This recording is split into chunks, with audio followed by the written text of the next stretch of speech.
माननीय सदस्य रामप्रीत मंडल जी।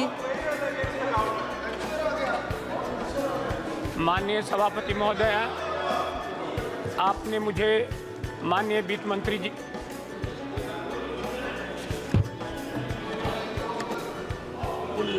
विधेयक पर चर्चा में भाग लेने के लिए अनुमति दी। आपको बहुत बहुत धन्यवाद।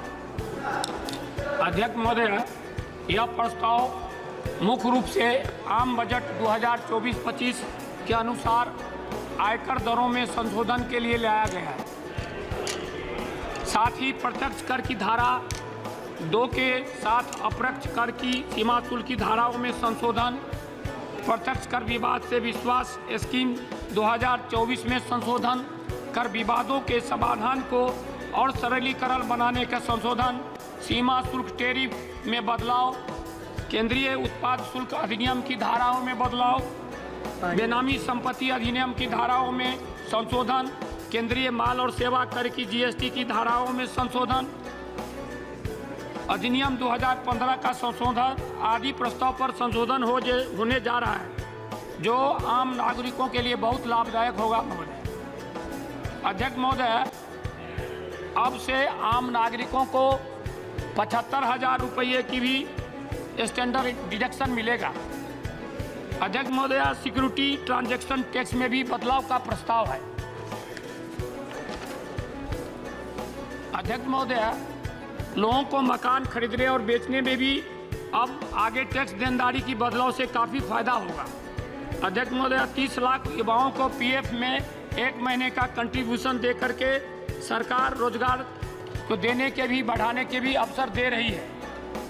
इससे देश में रोजगार के अवसर बढ़ेंगे, खास करके प्राइवेट सेक्टर में नौकरियां बढ़ेगी, क्योंकि यह एक आकर्षक योजना है। महोदय, करदाताओं को ब्याज सहित मांगे गए कर का भुगतान करके कम किए गए जुर्माने का लाभ उठाने के लिए वर्तमान समय सीमा 30 दिन से बढ़ाकर 60 दिन किए जाने की प्रस्ताव है। महोदय, उक्त संसाधनों से अब अधिनियम में सरलीकरण की सरकार का जो लक्ष्य है उसे पूरा किया जा रहा है।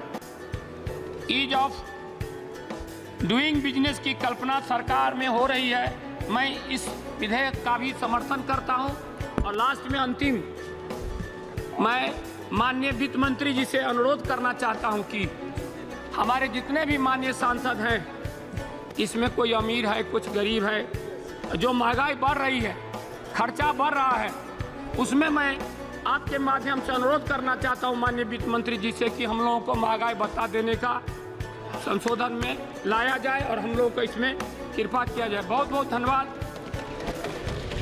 धन्यवाद माननीय सदस्य।